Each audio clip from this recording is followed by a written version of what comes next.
Bonjour à toutes et bonjour à tous.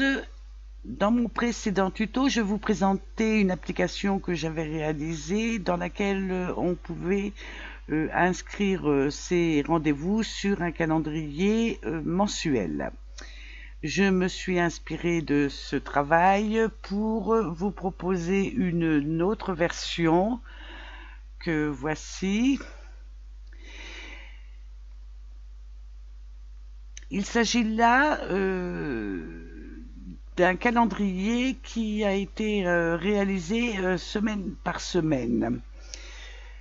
J'ai prévu 10 rendez-vous par jour au lieu de 5 sur la précédente application.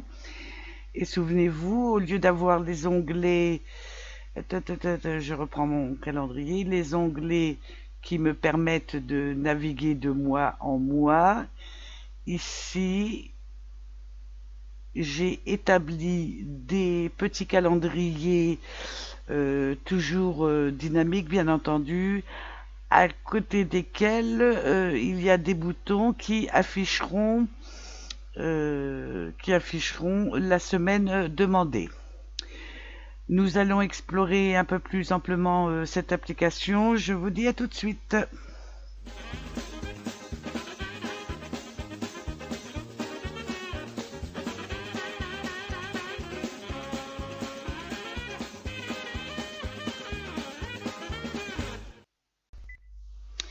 Donc ce fichier semainier est construit en deux parties, comme le fichier calendrier mensuel.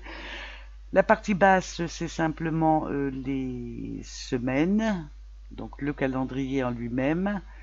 Et la partie haute, qui est beaucoup plus importante que dans le fichier mensuel, c'est cette partie-là, et notamment ces boutons-là, qui vont nous permettre de naviguer de semaine en semaine.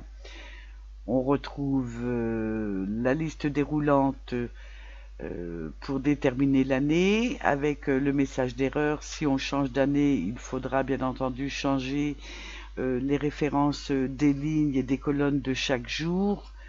Hein, je vous le montre tout de suite, ce fameux tableau. Là et là. Hein. J'ai construit donc au-dessus toute une série de petits calendriers, ça a été assez vite. Hein. Ici, où l'on voit janvier 2019, bon, c'est pas indiqué janvier 2019, j'ai construit une date, je vais grossir pour vous montrer. Donc la date, elle est faite avec l'année qui se trouve ici, la cellule est nommée en le premier mois et le premier jour du mois, tout simplement. Ici, au mois de février, ça sera la même chose avec donc année, an. Ici 2 pour février et premier jour du mois de février. Ensuite, ici, il fallait que je sache si janvier commençait un lundi, un mardi, ou etc. Bon, bah là, c'est pareil. Je pose une condition. Si E1, c'est où il y a le 1er janvier 2019. Si E1, le jour de la semaine de E1, avec le principe que la semaine commence un lundi, d'où le petit 2, donc si ce jour de la semaine est 1, à ce moment-là, tu m'indiques 1er janvier 2019 dans cette cellule, sinon tu ne me mets rien.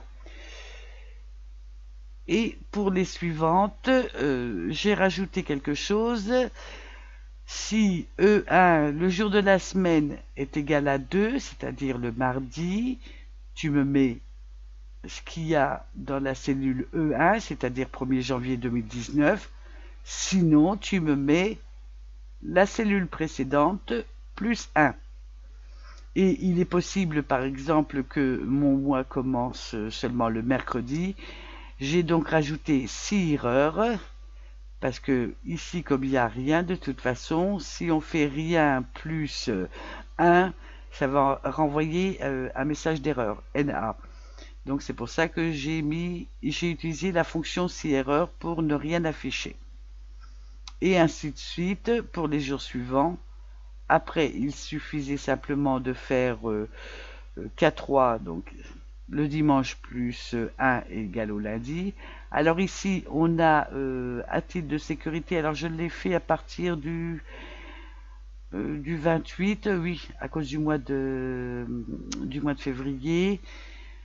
Faire le test pour la fin de mois, c'est-à-dire que si, alors ici on est en cas 6, donc si le 27 janvier plus 1, donc 28 janvier, est supérieur au mois, à la fin de mois du 1er janvier 2019, tu ne mets rien, sinon tu me mets bien 27 janvier plus 1. Et ainsi de suite pour les autres. Une fois que le calendrier est terminé, on formate toutes les cellules de façon à ce qu'on ne voit que le numéro du jour, donc JJ. Et voilà. Et ici, une petite mise en forme conditionnelle qui dit simplement que si la cellule, elle est vide, hein, rien, ou rien ici, tu me la grises, tu me la mets en gris. Et regardez, si on change d'année, allez hop, on va prendre 2025, regardez, ça, automatiquement, ça se met à jour. Je vais revenir sur 2019. Voilà. J'ai prévu 6 lignes par mois, tout simplement parce que on l'a, je crois, mais c'est au mois de septembre. Regardez, le mois de septembre commence un dimanche, et donc ça se termine le 30, ça tombe un lundi, ça occupe bien 6 lignes. Donc à titre de précaution, en fonction des années futures, j'ai pris l'option de mettre 6 lignes dans tous les mois. Bon, une fois qu'on a fait ça, il y a des petits boutons ici qui vont nous commander des macros. Bon, je vous montre tout de suite. C'est ce module où, bien entendu, il y a énormément de macros puisque là, on ne bouge pas de mois en mois, mais de semaine en semaine. Donc de 12, on passe à 52. Et il a fallu faire une macro pour, bon, j'ai fait des copier-coller, hein, ne vous inquiétez pas, pour chaque semaine. On va prendre celle du mois de la deuxième semaine de janvier qui est plus parlante, hein. J'ai repéré le numéro de ligne occupé par la deuxième semaine de janvier, donc là c'est 4, et le numéro de colonne occupé par le lundi, c'est la colonne 5. Je demande à Excel de me cacher les lignes 23 à 32, 23 à 32, qui correspond aux 10 rendez-vous par jour, et je ne veux voir affiché qu'à partir de la 33.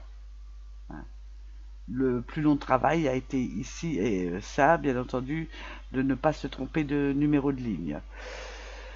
Donc, les lignes de la première semaine sont cachées, et ensuite, je demande à Excel de me reprendre en A22. A22, c'est ici. Simplement, les dates qu'il trouve, donc colonne par colonne, pour le lundi, ici, pour le mardi ici, etc. en fonction de la ligne que j'aurai sélectionnée. Alors, petite remarque, c'était de trouver une suite logique pour les noms des macros, de façon à les retrouver facilement quand je vais attribuer un bouton à une macro. Eh bien, je me suis pas embêté, j'ai pris comme janvier et 1 première semaine, ici janvier 2 deuxième semaine, et ainsi de suite sur tous les mois. Il suffit de descendre, on prend celle-ci, juillet 2 deuxième semaine de juillet. Ensuite, j'ai pris chaque bouton Donc là, c'est déjà fait, d'où la main. Alors, il faut d'abord que je dissocie mes dessins, voilà. Et sur chaque bouton, clic droit de la souris, affecter une macro. Donc vous voyez l'intérêt de bien nommer nos macros de façon à les retrouver. Toutes les macros ici sont classées par ordre alphabétique, hein. Donc je veux la première semaine de janvier, janv 1, janv 1, ok. Et ainsi de suite pour tous les autres boutons. Ça a pris un peu de temps. Bon, rassurez-vous, une fois que c'est fait, on n'a plus à revenir là-dessus. Ce que je vais faire, je vais regrouper ces boutons-là. Grouper. Voilà. Et donc maintenant, je peux naviguer de semaine en semaine quand j'aurai désactivé ça. J'ai pris, ça devait être la troisième semaine d'août. 12 août, vous voyez, 13, 14, 15, 16, etc. Ce bouton-là, simplement, c'est une macro qui affiche toutes les lignes du calendrier, on le voit ici, mais qui n'affiche pas les dates. Ça correspond à celle-ci. La seule différence entre ces deux macros, c'est que pour ce bouton-là, ça va inscrire les dates. Ici, ça ne va pas les inscrire. Voilà. Sinon, donc, le reste, ça, on l'a vu. Chaque jour, pour chaque jour de l'année, j'ai indiqué le numéro de ligne, -1, et le numéro de colonne. Ces numéros-là vont nous servir. Ici, on a une cellule. Bon, on va prendre un exemple, ça sera beaucoup plus parlant. Allez, hop, on y va. Je vais prendre le 1er avril. Allez, poisson d'avril.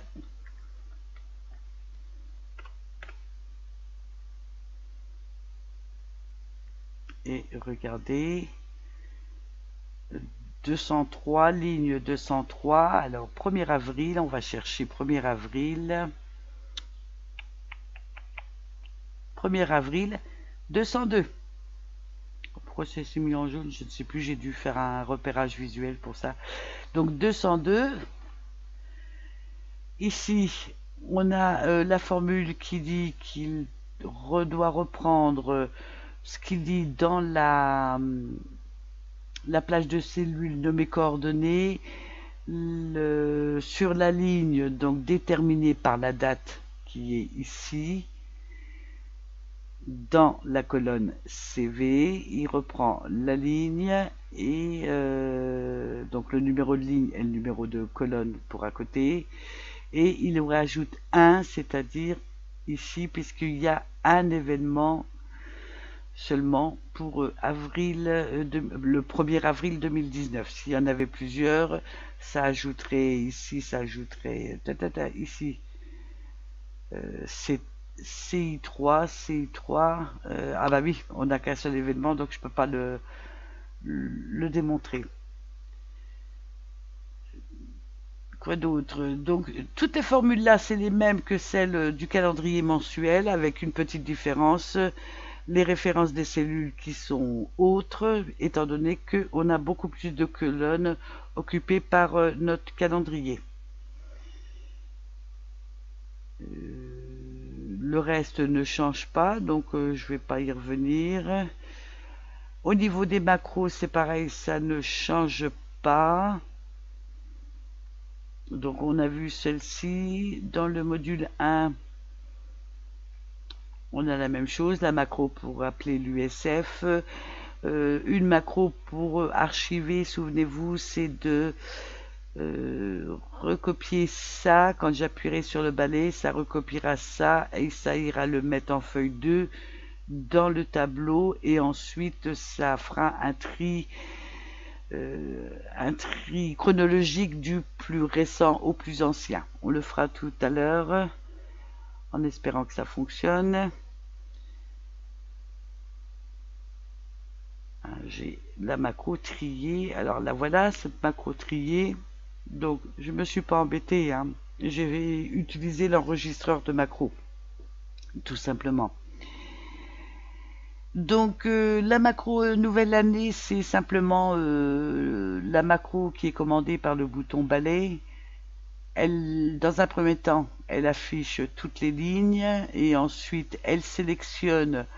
Alors ici, par exemple, j'aurais pu mettre, comme j'ai nommé ma plage de cellules, bon, alors elle sélectionne tout le calendrier, sauf les lignes colorisées, et elle efface, donc j'ai mis value égale rien du tout. Elle appelle ensuite la macro archive, donc on vient de voir, et voilà.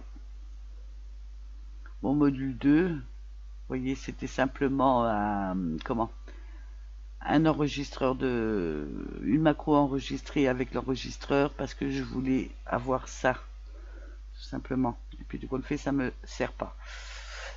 Donc je le supprime, supprimer un module et je ne veux pas l'enregistrer. On va passer à l'USF qui n'est pas différent de l'autre. Je vais voir le code. Les seules différences, c'est bien entendu les références de cellules. Là aussi, il faut s'adapter en fonction de la position des informations. Je me souviens que pour le calendrier mensuel, on était en AA. Vous voyez ici, on est en CB, ce qui est tout à fait normal, étant donné qu'on a beaucoup plus de colonnes utilisées par nos calendriers. Et la petite différence aussi, elle est ici. Sur le calendrier mensuel, je pouvais mettre 5 rendez-vous. Ici, j'en mets 10. Donc, j'ai adapté la macro. Si c'est à 9 au lieu de... C'était Z, je crois. Et supérieur à 10, allez hop, elle me fait toute une série de commandes, à savoir sélectionner la ligne en trop, l'effacer et ensuite sauter ces deux lignes de commande pour aller se mettre ici et ensuite ça ferme l'USF. Cette macro là ne change pas. Ici ça change un tout petit peu. Au lieu de 32 j'ai mis 46. Vous allez comprendre tout de suite pourquoi. J'ai adapté mes hauteurs de ligne à la taille de mon écran. Et comme mes lignes sont beaucoup plus hautes, je peux faire un renvoi automatique à la ligne. Donc si je peux faire un renvoi, je peux avoir une chaîne de caractères un peu plus longue. Donc j'ai calculé 46, ça peut être 47, ça passera aussi. Enfin non, parce que c'est bloqué à 46. Hein. Si vous mettez 47, c'est aussi en fonction de la police utilisée. Hein. Je l'ai mise à 11. Bon, ça c'est un petit point de détail. Vous verrez, vous aménagerez en fonction de vos besoins. Le reste ne change pas. Donc ce que je vous propose, vous voyez ici, on a une cellule noire. On a noté un événement le 1er avril, donc automatiquement la cellule se noircit et la police devient blanche, tout simplement pour attirer notre attention. Je suis pas certaine que ce soit la meilleure chose. On peut essayer autre chose, on va le faire. Gérer les règles, c'est celle-ci. On va changer le format, donc c'était du noir. Qu'est-ce qu'on peut mettre c'est en fonction de la couleur du calendrier aussi. On va essayer du rose, tiens. C'est pas ça que je voulais faire. Autre couleur. Un rose pétant. Celui-là, il a l'air pas mal. Je vais laisser la police en blanc. On va bien voir ce que ça donne. Appliquer. C'est peut-être plus parlant en rose. Pareil, là, affaire de goût, vous vous adapterez en fonction de vos besoins et de ce que vous appréciez. Je vais noter un deuxième rendez-vous pour le 2 avril pour bien vous montrer que ça se décale bien. Donc le 2 avril à 10 h, je dois aller chez le dentiste.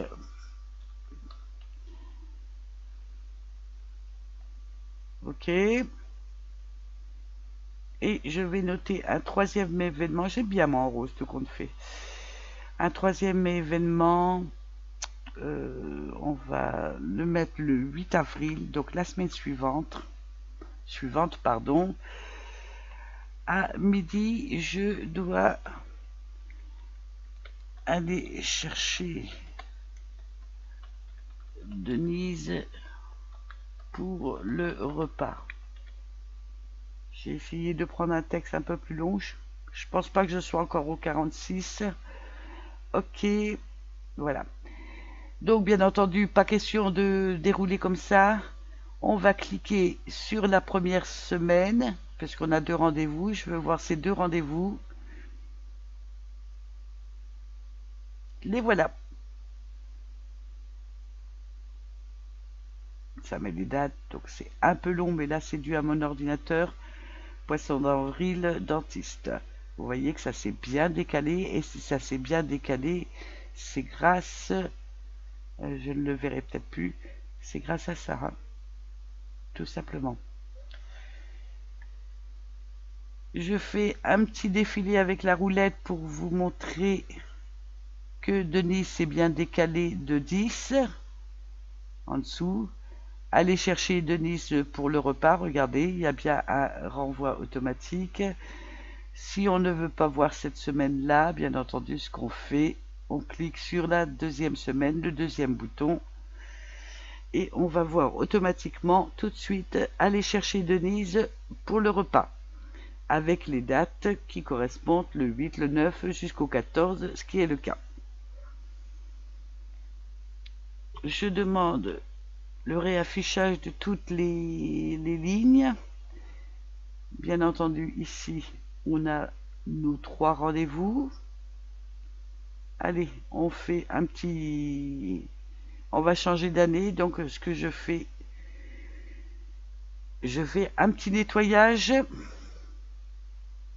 On va contrôler. Tout a bien disparu ici. L'important, c'est de le retrouver ici. Alors, ce qui m'embête, ça n'a toujours pas été pris dans le tableau. Pourquoi? Je ne sais pas. Et ça n'a pas fait de tri, puisqu'il n'est plus dans le tableau.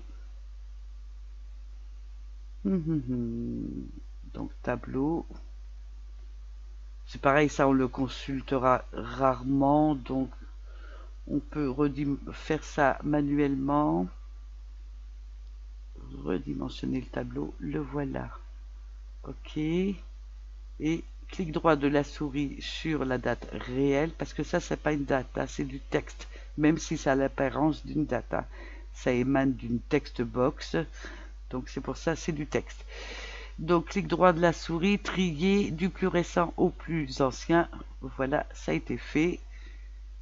Ça a été trié. Ça me fait loucher. Je veux que ce soit centré. Voilà. Par contre, effectivement, ici, on n'a pas tout le texte. Bon, hein, on adapte notre colonne. Voilà. Eh bien, je crois qu'on a fait le tour de ce fichier. Oui, je suis en train de regarder pour voir si je n'ai rien oublié. Non, je ne pense pas. De toute façon, n'hésitez pas à m'interpeller si j'ai été trop rapide sur une explication, sur un point précis. N'hésitez pas à m'interpeller. J'y reviendrai. Voilà. J'avais eu une autre idée, bon, à exploiter. Si vous y arrivez, pourquoi pas. On a 10 rendez-vous dans la journée. Rien ne nous empêche d'adapter notre USF, par exemple utilisateur. Si 2 personnes au sein de votre foyer utilisent ce calendrier-là, on met donc une combo box avec le nom des 2 utilisateurs. Et à ce moment-là, on pourrait demander, donc là, il faudrait rajouter une, non pas obligatoirement, rajouter une colonne ici pour l'utilisateur. On pourrait prendre CH par exemple et faire une mise en forme automatique sur tout le calendrier. Je crois que je l'avais nommé en plus. Oui, toute semaine. Une mise en forme pour dire qu'en fonction de l'utilisateur qui se trouverait en CH, on colorie soit la police, soit le fond de la cellule d'une couleur ou d'une autre. C'est une idée. Si ça intéresse certains qu'ils me le disent, à ce moment-là, je modifierai mon fichier et je vous expliquerai comment j'ai effectué le travail. Sinon, on peut le laisser tel quel. Hein. Personnellement, moi, je vais vous dire, je préfère le tableau calendrier mensuel qui correspond plus à ma situation. Je n'ai pas 36 rendez-vous dans la semaine. Donc, une vue de tout le mois, c'est largement suffisant pour moi. Mais peut-être que cette façon de faire par semaine, parce qu'il y a beaucoup de rendez-vous, ça peut intéresser certains d'entre vous. C'est pour ça que je l'ai créé. Je vous remercie de votre attention et je vous dis à très bientôt. Au revoir.